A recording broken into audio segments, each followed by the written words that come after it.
Got my lunch here. I'm Colwen. I just got done making lunch. I got here some rice that I slow cooked with a bunch of butter and some crushed red peppers. Good. Yeah, it plays off well with some strawberry jam, surprisingly.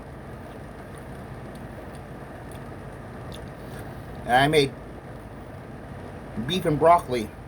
I took some ground up beef and I seared it in the pan with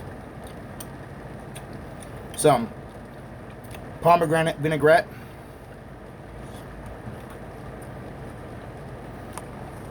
some black pepper, and while I was cooking, I had the broccoli in the toaster oven cooking up. And partway through, I took the burger grease and just poured it all over the broccoli and mixed it all in, cooked it a little bit longer. It's good. It's very good. All these different flavors, even the strawberry jam.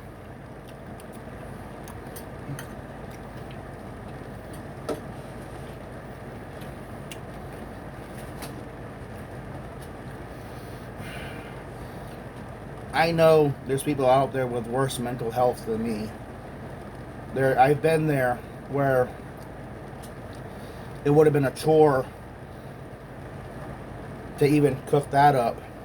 That only took me between those three dishes and cleaning up. Like the kitchen's spotless once again. I cleaned everything back up when I was done. Cleaned it up as I was going along.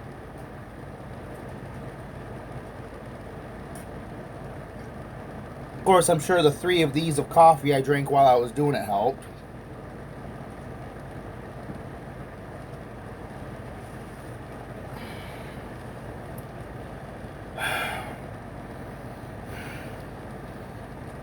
I'm staying calm. I'm trying not to stress. I saw a documentary thing recently that they're talking about the James Webb Telescope and how they're discovering this and that and that and this, and they're basically confirming the multiverse theory. They're literally confirming the multiverse theory, and like the idea of that not only is there a multiverse theory, but each of us that exist in our own universe are actually in fact existing in our own personal universes, or our own personal simulations, and whenever we interact with each other, that's our own personal simulations touching and interacting with each other. Which means that, yeah, as I've said before, you can slip between fucking realities. Fucking hell. Yeah, say that. It's great when somebody's got paranoia and shit, sees something on a reputable, on a generally accepted to be truthful and not scammy bullshit science channel. And it's not like I didn't see it on the National Geographic channel. You know, all they talk about is aliens!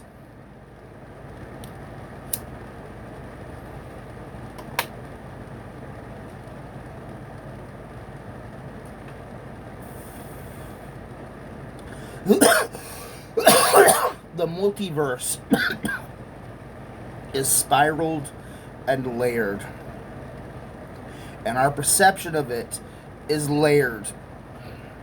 My perception of it is layered. There are times, like this last week, I haven't been doing very much driving. I've been driving a housemate to his work and then going out and picking him back up again. You know, I'm on the road for maybe a total of an hour and a half a day, unless I decide to drive out. And I've actually gone looking for jobs. I'll go out, drop them off, go check a place, you know, come home, look on Craigslist for jobs and send out emails and shit. I did get a call back recently. I was too damn far away from the post, and it's like, oh shit, yeah, never mind. Sorry to bother you. Yeah, no problem. Thank you for calling. You know, maybe they'll keep me in mind for something else.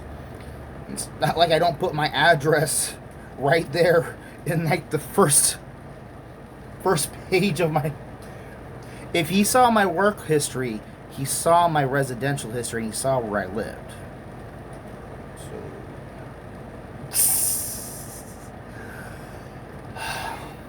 I'll be driving around and I'll get like these visual layovers, these flash memories of a property called San Juan Hill, and in which to get to it, you drive up the backside, you enter a code, drive around the corner, and it splits off into a big old oblong, oval, eyeball kind of thing with a little circle here on the side and a pool down in one corner and houses lining everything. I remember this place fucking vividly. I haven't been there in almost 3 years. I haven't been back there probably in at least 2 years. I'll remember Village San Juan. This property, I can still go there if I want to. I've got no reason to. But like these properties are basically locked out to me. I can't go re-enter these loading spaces. I could if I really wanted to, but why would I? I've got no reason to go back there. You know, it's kind of like the house I grew up in. I can never go back there. I could drive by there if I really wanted to. I can never go back in there. It's owned by another house, owned by another family. I mean, we know the family, and if I made arrangements, maybe I could go visit, but like I ain't gonna be able to go check out my old bedroom. Probably belongs to like some 14-year-old girl right now. I know enough about the family. The next door neighbor was a dude named Noah who bought the house from a previous family that lived there, and like I never really interacted with him. My dad would talk to him, and he'd tell him about me and stuff, and like I would just go to work and come home and go hang out with my friends, but like he respected me because I was quiet as fuck. He never heard any noise from my house. His kids were out front partying and drinking and being assholes all fucking night long, and like at one point I'm laying in bed at like 3, 4 in the morning and somebody pulls a fucking drive-by on the neighbor. I go up the next morning with the dad. I'm talking to him. He's like, yeah, there's a bullet hole here, here, here. We're looking for the 6th one. I heard something hit the side of the house. What? We go walk over. Like, yeah, there's a bullet in our fucking house. Probably about like 2, 3 feet above where I laid my head. Somewhere in that general vicinity.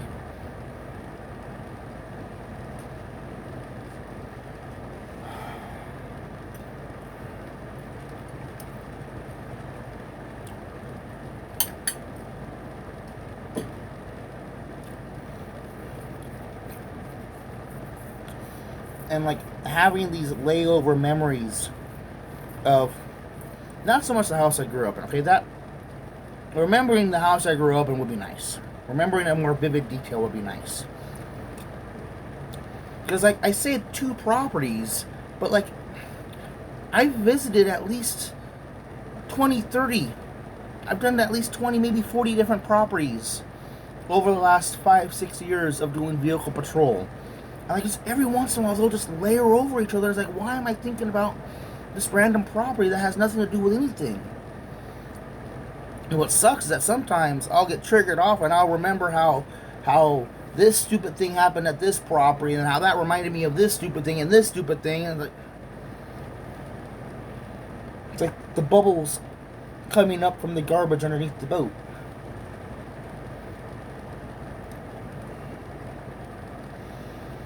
And like the idea of the multiverse, they're confirming the multiverse, and that scares me because that just ties directly into my whole paranoia thing about slipping between realities and shit.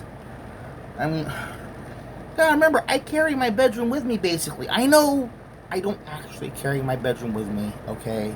I know these ideas of the multiverse don't affect my normal life enough. I know it's not real. At least I want to think it's not real.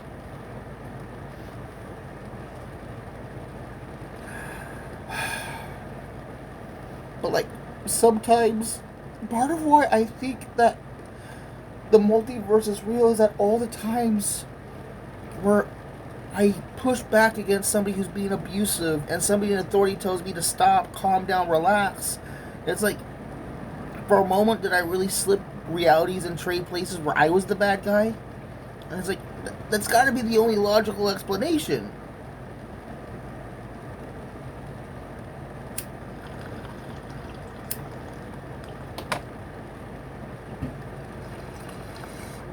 Because you got to remember, the universe, our solar system, our planet, everything is constantly moving. I'm sitting here in one place, okay, in where I would think to be my safe place, my safe room, okay? I hang a fucking Salvador Dali melted clock on my room to like kind of have the idea of time doesn't matter while I'm here. Well, at the same time, I set an alarm clock on my fucking phone. Because I know outside my room, time still flows normally. The world around me doesn't wait for my bedroom.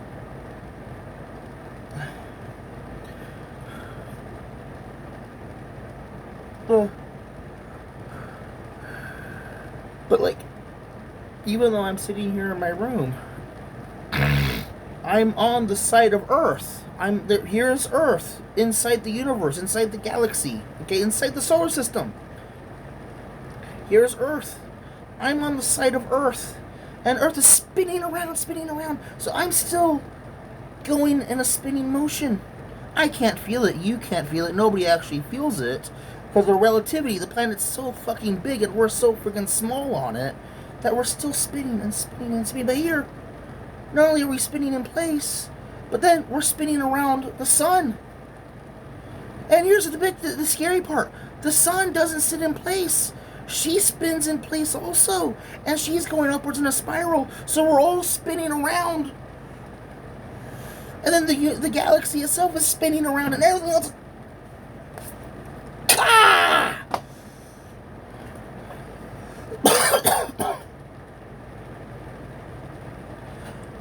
So that's part of how you could slip realities without even realizing it. Because even though you're sitting in one place having an argument with your parents about how much of an asshole your brother is, and they're actively agreeing with you, but at the same time they say, oh, they can't do anything about it. Well, I guess in that one fucking moment I had to slip some type of reality boundary.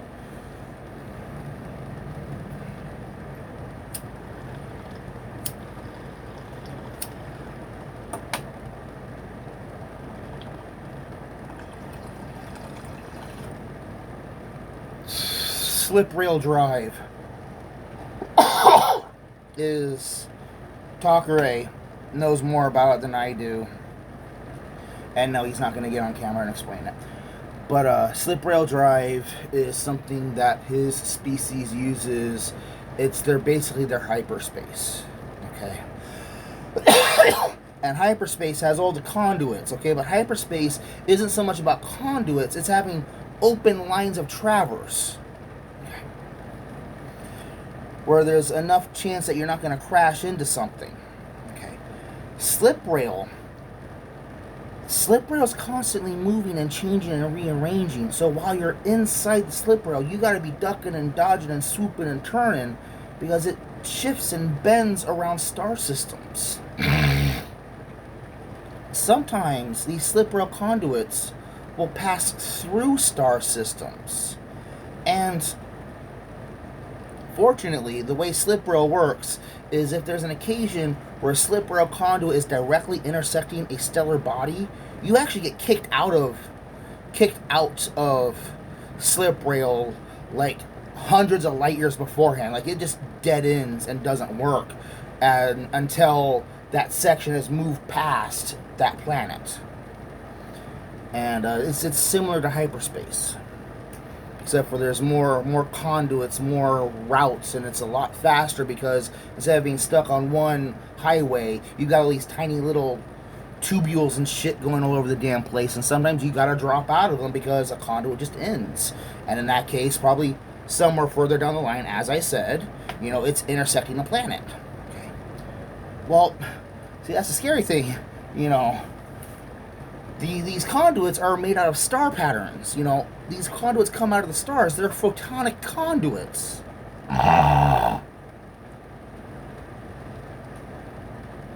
And photons exist in the multiverse. They're multiversal. String theory. Part of string theory is every photon, every molecule of light, all the molecules of light in this room right now, I think they're smaller than molecules probably, okay, is the same photon existing at different points in its life.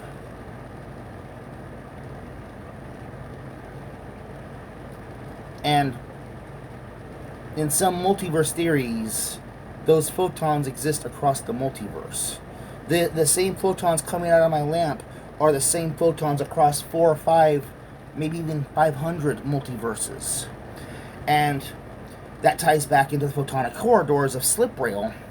When these slip rail conduits dead end and they start intersecting planets, they fuck with the time-space anomaly in that planet. So if somebody's prone to slipping between realities, it all ties back in, okay? Be patient with me.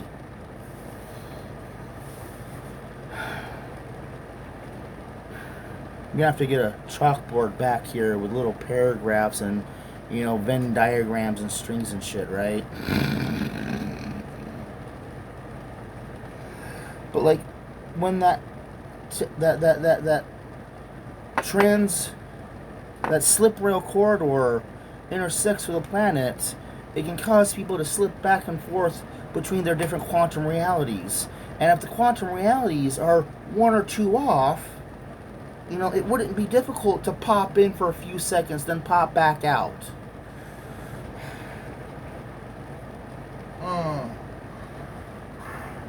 Hi, how high are you? High enough that I lost my bong. Where'd my bong go? Holy shit, here it is.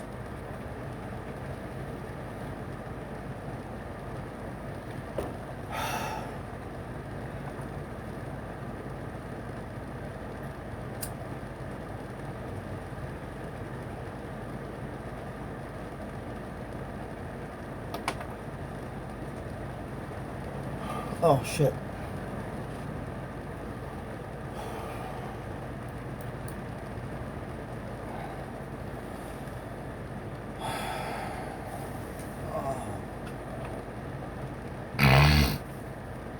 You guys probably can't see them.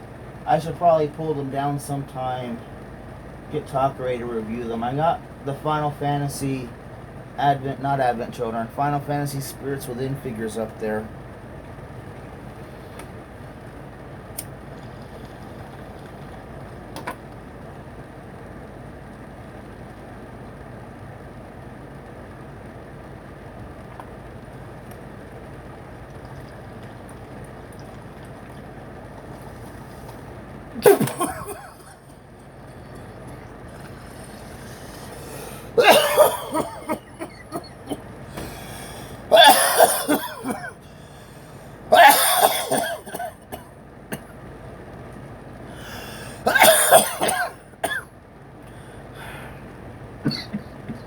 I can't think of anything else to talk about right now. I gotta figure out something to name this video.